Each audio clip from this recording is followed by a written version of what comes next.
It is no longer the case because we appear, at least the appearance of intermeddling with the internal affairs of our other countries and especially our neighbors is hurting our image. So, Honorable Speaker, after that vote was taken, I have seen a lot of submissions and people talking and saying, oh, there were Kenyans who are unpatriotic.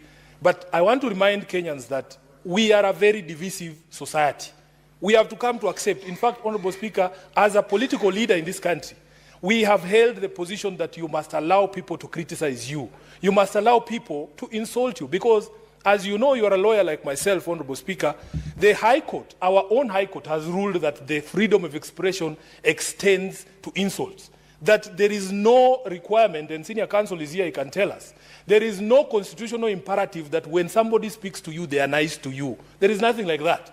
The protections or the limits to which the freedom of speech can reach are only the ones set out under the Constitution, and they don't extend to those things. So, Honorable Speaker, there is this debate about patriotism, and I've asked myself, what is this thing called patriotism?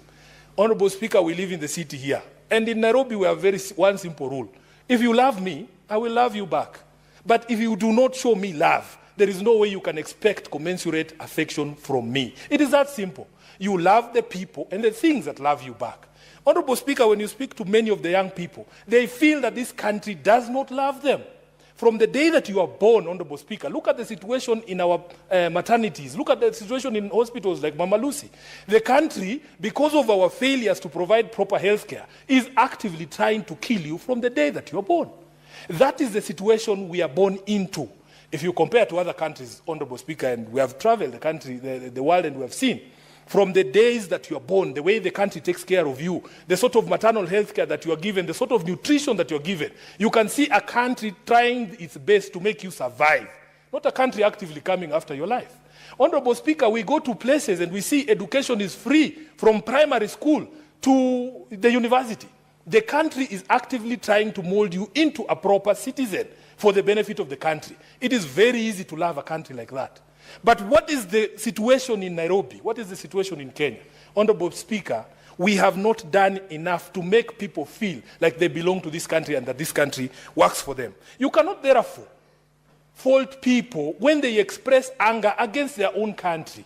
You cannot fault people. Patriotism, in fact, is defined not as loving your government, but loving your country. And when things are wrong, Honorable Speaker, we have a right to say that they are wrong. The politics of Kenya is very divisive. You know, people here pontificate as if the result had been different, Honorable Speaker. Can we honestly all guarantee that there would have been restraint on all of us, that we would not have over-celebrated to the annoyance of those who don't believe in our quest?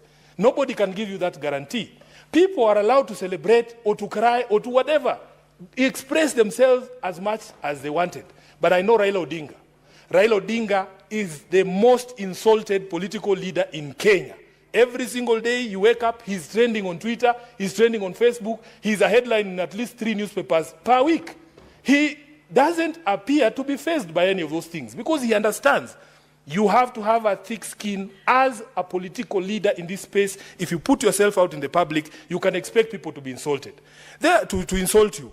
Therefore, Honorable Speaker, there are people who want to use this so-called celebration in Nyeri.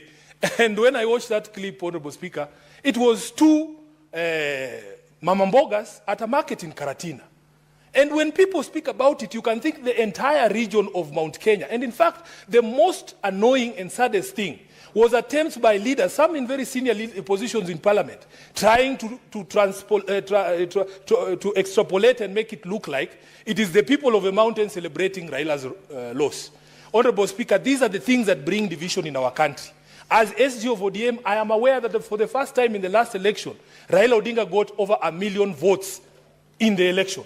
You cannot tell me that those million people who are in Mount Kenya can be dumped or lumped into those who do not support the politics of Raila Odinga. These are the things we must do. We must speak in a way that ensures we remain cohesive as a society and we don't marginalize anyone. Honorable Speaker, I want to conclude by speaking to the speculation. There's people who want to put words into Raila's mouth. Honorable Speaker, when Baba Raila Odinga wanted to run for the elections in 2022, He called a major rally, and I was present at that rally at Kasarani. He announced it himself that I would want to seek the presidency of the Republic of Kenya. When he wanted to run for this AUC position, Honorable Speaker, he himself called a press conference. I remember only seeing the former president of Nigeria, Olusegun Obasanjo, there at that press conference. He told us with his own mouth that this is what he wants to do. Honorable Speaker, therefore, when Baba wants something, he will tell us himself. These people who have abrogated themselves the role of speaking for Raila Odinga and telling him, oh, we will look for a space to accommodate you. Baba has many, many roles. He's a party leader of ODM. He's a leader of opposition. He's a father. He's a husband. He's a grandfather. He's not idle. Baba is not idle. He has things to do. So please, these people, I have seen even some colleagues from this Senate coming up and proposing ridiculous things like amending a constitution just to look for a position for Raila. What do you mean? In fact, as the father of this constitution, it insults Raila greatly if you can stand up and say you are going to amend a constitution just to look for a seat for him. That is not what he fought for. That is not why he fought for this constitution, Honorable Speaker. And the leader of the country today is the one during the campaigns who told us that for a change, we must stop looking for positions for leaders. Let us start with the Mamamboga. Let us start with the Boda Boda person. Let us start with other people, because all this time we have been talking about leaders. I want to say without fear of contradiction that if Baba wants something, he will tell us himself. All these people running around and saying, oh, we will look for this, we will look for that. How do you know? He's not interested. Has he told you he's interested? It doesn't matter how much time you give Ojienda and Aladwa. They will never persuade me that that Ruto is good for the country. In fact, time is up. There is very little that Ruto can do in the intervening period to save his presidency. And he knows it. That is why his allies are speaking the way that he does. That is why he is insulting the public and telling them off every turn he gets. Told us that he has a PhD and nobody should lecture him on anything. I've never seen a PhD who hangs out with class 2 dropouts, because what you do then is that you reduce the average intelligence to at least class 8. If you are just surrounded by, they say birds of a feather flock together. How are you a PhD hanging out with Sudi? That cannot be true. So we want to tell him we might not have PhDs, but we know how we feel about our country and where the country needs to be. And we will say these things, Trevor. Nobody will scare us. Nobody will threaten us. As I've told you, there is nothing that I have today that you can take away from me that will result in me dying or something. No. For as long as you don't cut off my head, it doesn't matter.